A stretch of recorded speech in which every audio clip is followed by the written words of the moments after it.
If you want to make your bad time sweet, go ahead and head over to the Sugar Shack collection. Link down below in the description box where you can get a discount on your purchase.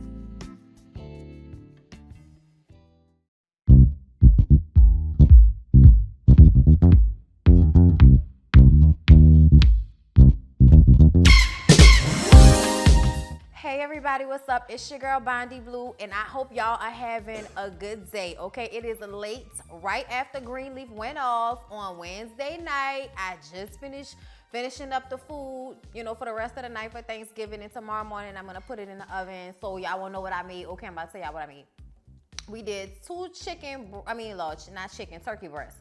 2 turkey breasts, okay? Then we did mac and cheese, and I just have to bake it in the morning. I did candy yams, just have to bake it in the morning. And I also have some seafood cornbread dressing. Just gotta put it in the oven. So yeah, I'm done, okay? And I'm happy about that.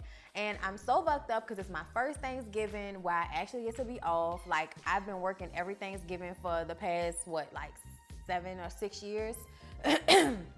So, because I normally would get Christmas off, and initially they was like, they wasn't gonna let me have Christmas off, and I was like, because you don't know I'm about to quit. So yeah, I'm happy. I'm very, very happy right now, and I hope it spreads through the screen as we talk about Greenleaf. Now that I didn't cut y'all up on my life for this first minute. Okay, yes, excited about Black Friday, just yes. Okay, so Corinne comes into the office as Basie still has this Glock in Bishop's face. And she's like, oh my God. And he's like, no, just stay with me, just leave. Don't call the police, just leave. Just tell her, don't call the police, just leave, all right? That's what she did. Corinne was smart. She didn't call the police. She goes to Lady Mae, who is just leaving. They with Lady Mae. Maxine is like, girl, you got yourself a church, okay? Like, that's going on. And she's like, Basie's about to shoot Bishop. Oh, my God. And it just wrecks all the happiness, okay, y'all? Maxine just up and disappeared. We didn't even see her again the whole rest of the episode. All this craziness going on, and she just up and disappeared. I was like, well, all right. Okay, what about your friends? Are you gonna be low down? Will you ever be around? Oh, will they turn their backs on? Yeah, okay. Look, I'm not gonna get into the rap. I'm not gonna do it. I'm not gonna do it. So, Bishop and Basie are having this moment. And he says, Bishop, you have great faith. Too bad it's in the wrong place. Or something like that. And then Bishop says, oh no, it's in the right place. I bet you just figured out just now, son, that you are not a killer. I guess because he couldn't just shoot Corinne in the fucking face, he's just figured out that he's not a real killer. And, he pushes the gun, and Basie lets him push the gun out the way. Go in peace and serve the Lord. He says, you do the same, Bishop. And then he skedaddles. Just as May comes in, oh my God, Bishop, are you okay? Oh my God. She's all worried about him now. I'm like, oh, there it is. He almost died. There it is. You wasn't really never over the nigga anyway. He almost died, bitch. This is love. This is the resurgence. I saw it in that moment, okay? Oh, Lord, y'all know I was here for that. Y'all know I was so upset when they got divorced. Sometimes you got to pull a Greg and Nene Leakes. You got to break it apart and bring it back together. So Charity came rushing in after Lady Mae, and she called Jacob and told him what was going down. And Jacob is like, what? What's going on? Y'all get a doctor in there to look at him. Man, let the doctor look at my daddy. I'm like, nigga, would you calm down, okay? They're calling you after everything has calmed down. You can just bring it some levels down, okay? Then he starts to use this situation to get Carissa to stop talking about divorcing him. And I'm just like, really, nigga? Not because you love her or anything, but because everything is going crazy right now, we can show you to stay together, okay? Like, if everything is going down, we should just, hunker down and forget about all of this divorce situations. And she was like, look, my bags ain't packed yet. I ain't say, I was going to divorce you. I'm saying it's an option, nigga, okay? I'm saying it's an option. Then the accountant calls from Triumph and lets them know that, they just been kicked out the church. Amen.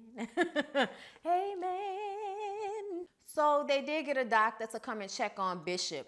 And when everybody leaves after, telling him to take it easy, don't overstress yourself, this kind of situation, you feel like you all right because your adrenaline was pumping the whole time. But then, by the time we get to 7 o'clock tonight, you feel like you just got hit by a bus. So just go ahead and rest easy. So May stays behind, and he tells her that he's sorry that he didn't show up to see her preach. And that, with the rumblings around the church, it seems as though the spirits arrived. And she says, yes, the weather did agree. It did go well. And it did go well, y'all. She was in there doing it, okay? She got me for a second, okay? If you ain't see that last review, she got me for a second, okay?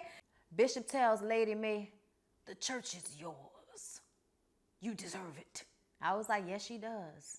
Lying. Yeah, I was just saying, okay, she deserves it because she put the work in, but ultimately somebody who is still not dealing with their own issues, I feel, cannot really effectively administer to other people. Like, how are you going to get other people straight when you're not straight, when you're not clear, when your shit's not resolved, when your daughter is walking around as a reminder of how slutty you were? You know what I'm saying?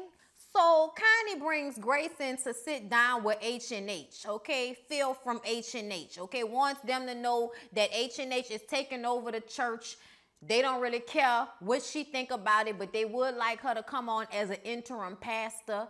Okay, they want her to come in and take over, but ultimately Calvary will now be an extension of Hope and Harmony churches. And they have churches all over the world, which sounds hella impersonal to me. I'm just saying. Like, I don't want a franchise church. I don't think that's what's up. I just don't. So Grace goes to talk to Lady May about the offer that H&H and Connie have just given her. And May is like, so did you say you were going to take it? And she says, no, I said that I would pray about it. Pray about it? Are you serious, Grace? Why are you coming over here telling me how you have betrayed me? How you have betrayed me? You want me to feel sorry for you? Oh, mama this. And mama, can I talk to you about that? Mama, I don't want to talk to you anymore, Grace. And I was just like, first of all, Lady May, I'm going to need for you to stop deflecting. If anybody has the right to be as upset as you are right now, it is Grace, okay? Grace is the person who just found out that her mama has been now using the mistakes that she made as a weapon against her child her entire fucking life, okay? She's the one that just found out that Lionel's the pappy. Oh, yeah, y'all. Lady May tried to run off after she screamed on Grace, and Grace just turns to,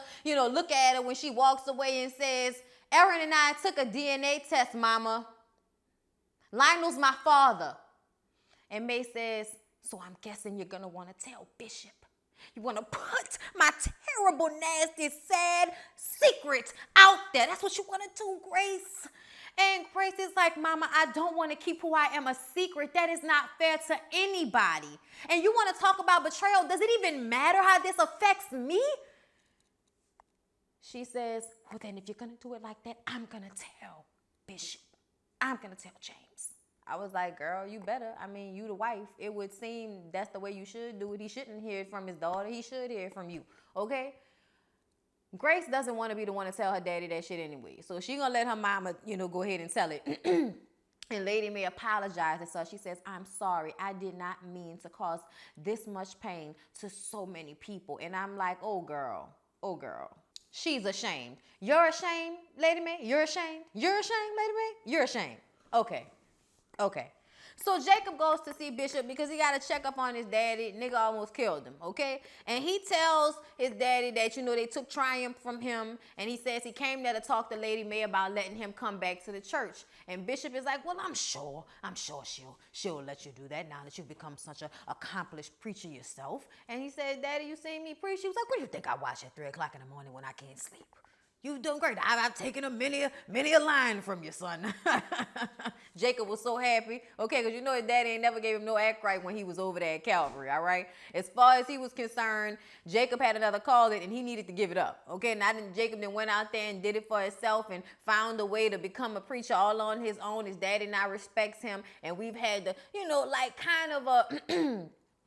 kind of a moment of clarity and full circleness on this episode. And I really appreciated that because I feel like so often finale episodes are either lackluster or the cliffhanger that they leave you on leaves you pissed off because you thought at least some of this shit was going to be resolved. Greenleaf resolved some shit for us, and I appreciate that. So Bishop takes Jacob over to see Lady Mae because she's about to give the tongue lashing of a lifetime to Connie and two of the other deacons, because they're now presenting them with this petition that the church has signed. Over 2,000 members have signed it to get them up out of there and have Hope and Harmony take over the church because they deserve something new, says Connie. Lady Mae wanted them to know that she should be the one to run the church. But Connie says that, sorry, it can't be you neither, bitch. You and your husband gotta go. And she was like, you know what, Connie? I see you. I see how you have been plotting against me this whole time like a Judas in a cheap pantsuit, okay? Now, if the church will find out the way you have betrayed this church and this family, they would have seen you thrown off the roof. I was like in some type of old ass, canister. Y'all know how she goes off like we in the 1800s or some shit like that. Like, I don't have time for Lady Mae and these references that I have no idea about because that wasn't during my time frame. Okay, I'm sorry. All right, I hate to even sound like that.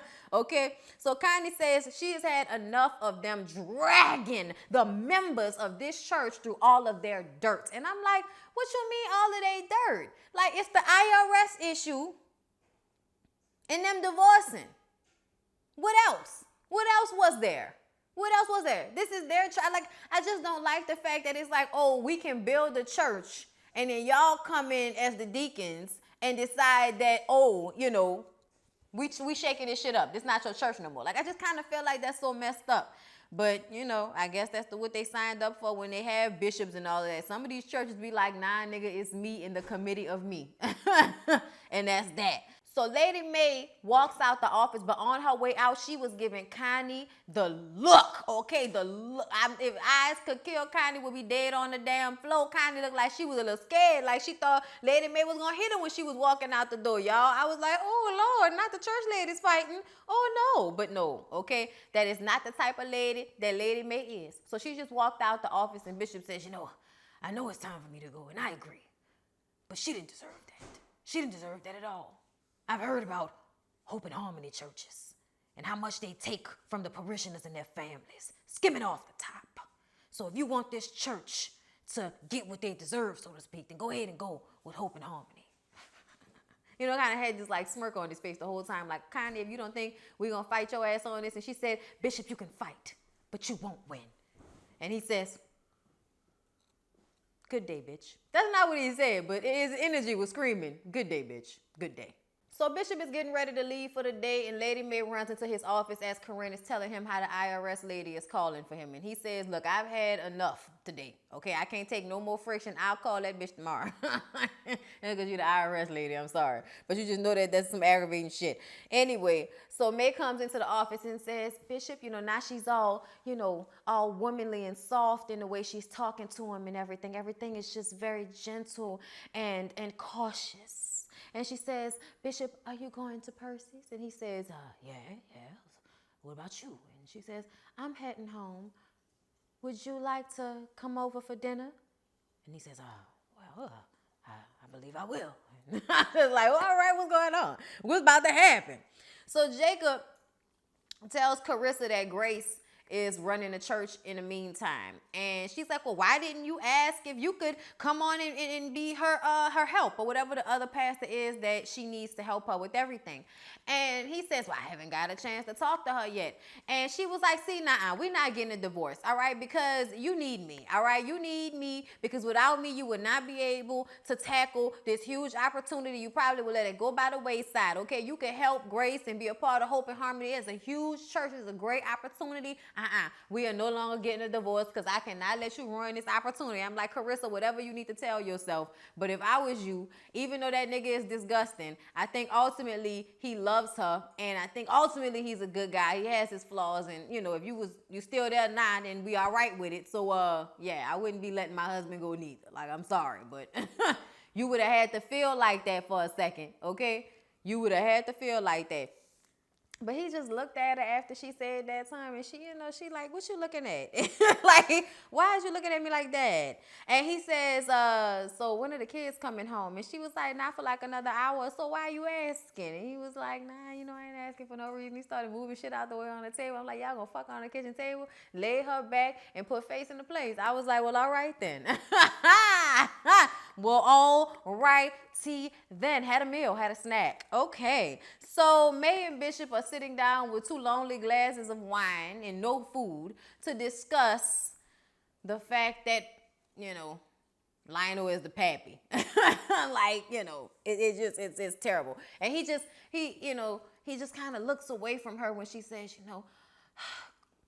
Lionel is Grace's father. And she kind of, looks away. And he says, well, I guess now we're even. And she says, even? That's all you have to say? This is the biggest secret of my life, and this is all you have to say? And he says, well, I mean, it's not really. And you already did kick me out. So what else is there? Like, you know what I'm saying? Like, for real. The damage has already been done. We're divorced. What are you scared of?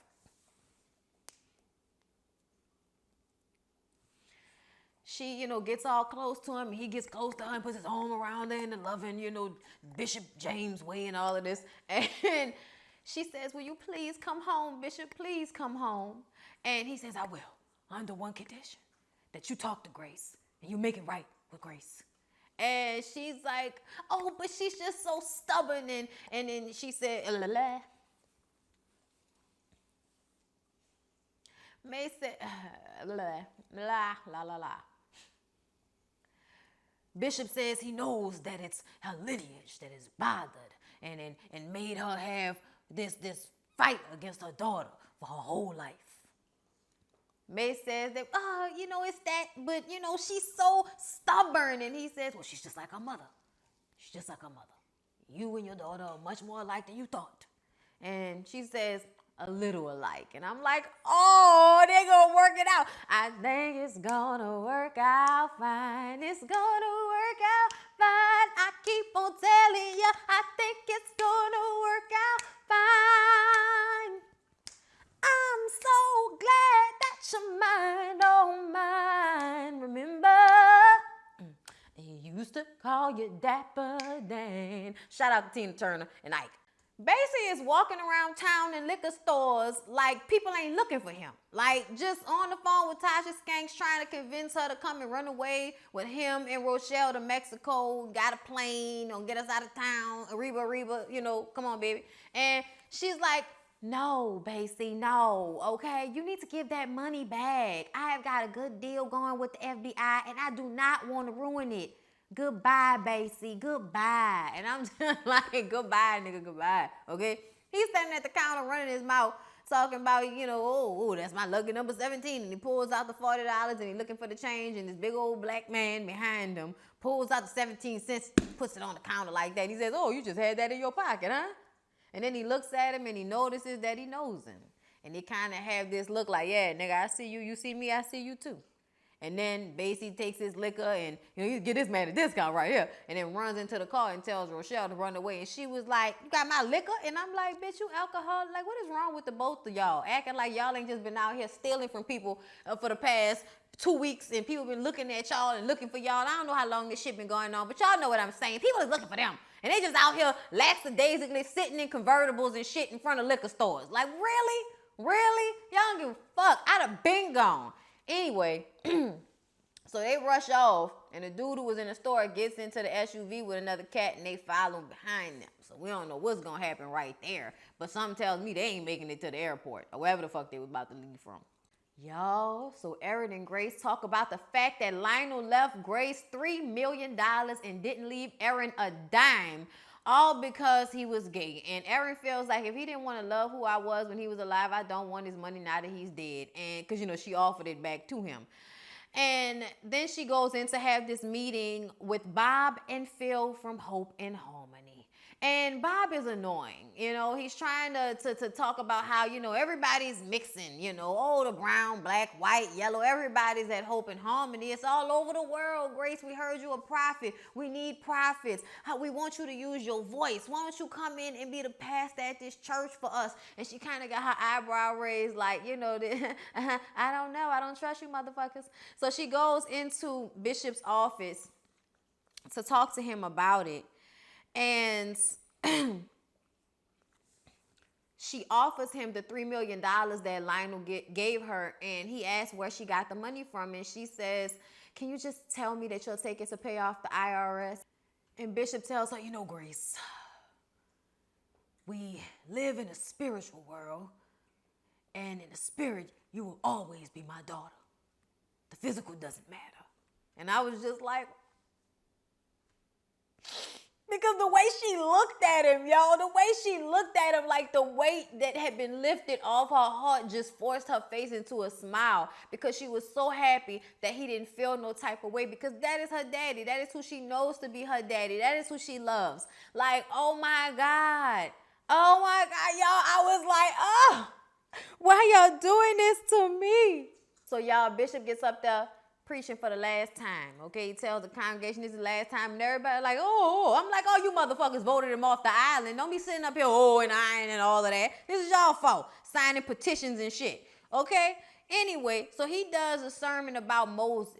And it kind of, you know, works his way into talking about how, you know, he knows all of his parishioners, knows what's going on with them. And it's been a pleasure to be on this adventure with them. And, you know, it's been grateful and, you know, just all kind of stuff. But just basically saying his farewell to everybody. And everybody stands up to cheer for him. And, you know, he's blowing kisses to May and everything. And it's a great moment. And you start to see him kind of teeter a little bit. And, you know, we see Grace look at him, and then May looks, and then y'all, he passes out, and everybody runs up on stage. Jacob, Carissa, Sophia, Zora, everybody's running up on stage. And he says, this was my vision. God sent me a vision. He told me I would die like this. He said, I'm going. I know it. You know, he got a smile on his face, and May is like, don't you leave me. Don't you leave us. Don't you leave us. And he just closes his eyes with a smile on his face and passes the hell out, y'all. I said, you motherfuckers better not do that to me. I'm sorry, y'all. I'm sorry. But if Bishop is dead, y'all, like, I ain't gonna lie. Because I heard somebody say Bishop is not going to die. But then when I saw this, I was like, y'all know what the fuck y'all talking about. Like I was so mad, y'all. I was so mad. And then we see 1 month later, you see Sophia and Zora dressed in like these really dark, at first I thought it was black, and then I saw that it was dark navy blue. They had navy blue on, and they're talking about how Zora's going to go to counseling to figure out why she was so in love with that asshole of a boyfriend. And, you know, they're going to promise each other never to not talk to one another again. And then they go back to the house, and everybody's getting ready for dinner, and it seems like it might be a repast or some shit like that. And Jacob says he's moving back into the house, and Lady May says she wants to talk to Grace because she wants to make this right with her. And she says, oh, Mama, you don't have to do that. And she says, yes, I do. She was like, now isn't the time, but we will do that. But I just want to let you know that I'm here to help. And I was like, now, see, Lady May, you here to help. Why wasn't it I love you? We see that Grace is probably running the church now. So I'm here to help it so we can fight to get this church back. But where is the love for your daughter? Like the wanting of her to feel loved from you, because she hasn't really felt that. Where is that at? You know what I'm saying? Like, is it too late for that? Is it never going to really be a genuine love? Because in that moment, it felt like you just wanted to be close to her because you know it's easier for y'all to fight back, fight for this church if it's all of y'all together, especially since she's the one who's the voice of the church now. So I don't know, y'all. It just kind of made me feel some type of way about Lady Me. Like, this shit ain't really resolved. So everybody is gathering around the table. And Carissa is chastising Zora about how she's the head of the household and tell me when you're going somewhere. And I'm like, girl, this girl is 18 years old. That girl can take a fucking walk to the pine on a property without telling you, Carissa. Like, calm the hell down. She's, okay, we have these candles. They got candles on the table, okay? This is a dinner. This is a nice formal dinner amongst family members. Of course, there are going to be crystal candle holders with stick candles in them. Why is she trying to remove the candles from the table? I don't know, Jesus. But May tells her, oh, Carissa, you don't have to help. Okay? Like, I may know what she doing. Put that down. Like, come on, baby, sit down. Like, what's wrong with her, Jesus? You know what I'm saying? Like that. And so they sit down, and then we hear Bishop coming down the stairs talking about he didn't know he was going to have to go through all these trials and tribulations to have his family all at one table at the same time like this. But you know what? He's happy to have them all there. And it is apparent that he has gone through a physical struggle. He was in a hospital for 2 weeks, he said, but now he is back and he wants to be with his family. He and May seem to be happy to be, back in the same home together and everything. And, he said that God gave him a vision and he thought it was his death, but in a way it was, because he has felt like he's been in heaven ever since he's gotten through it. This is paradise, sitting at the end of that table across from his wife with all his kids and his family around him. And I was like, ooh, that made me feel some good, y'all. So when they stand up to say grace, and May says, Grace, you want to do the blessing? And she says, I would be happy to, Mama. And she says the prayer. And in the prayer, she prayed for sustenance, so that they could fight this battle and take back their church. And the way they was all standing at that table together, holding hands, made me feel like, oh, hope and harmony, it ain't gonna be so hopeful and harmonious soon enough. Y'all, I can't wait for season 4. I cannot wait. This season was fantastic. And you guys, all right, so I'm probably gonna pick up All American. A couple of y'all have been telling me to watch it, and me and my husband kind of binge watched the first 5 episodes, and a new episode is coming on next week, I believe, on the 28th. So if I possibly can, I'm gonna watch it and try to do like a comprehensive of episodes 1 through 5, and then we'll come back with All American for episode to episode, because I really like it and I really want to do it. But I don't think I have time to be doing videos that ain't gonna do as many views and shit like that. So y'all tell me what y'all think about that. Y'all let me know. And we might still do like a comprehensive, just because I think it's a really good show.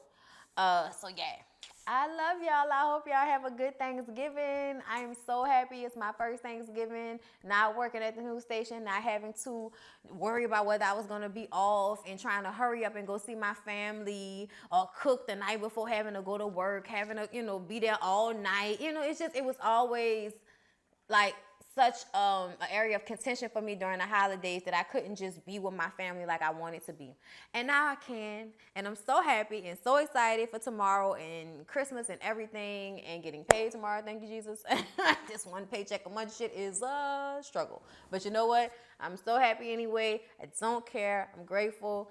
I love y'all. Have a great Thanksgiving. Be thankful. Be cool with your people. Don't get caught blowing in a car by the police on Thanksgiving, because y'all out here telling everybody what we do on Thanksgiving and shit. And y'all think the federal hoods don't be watching y'all. Okay? So chill out. All right. See y'all in the next one.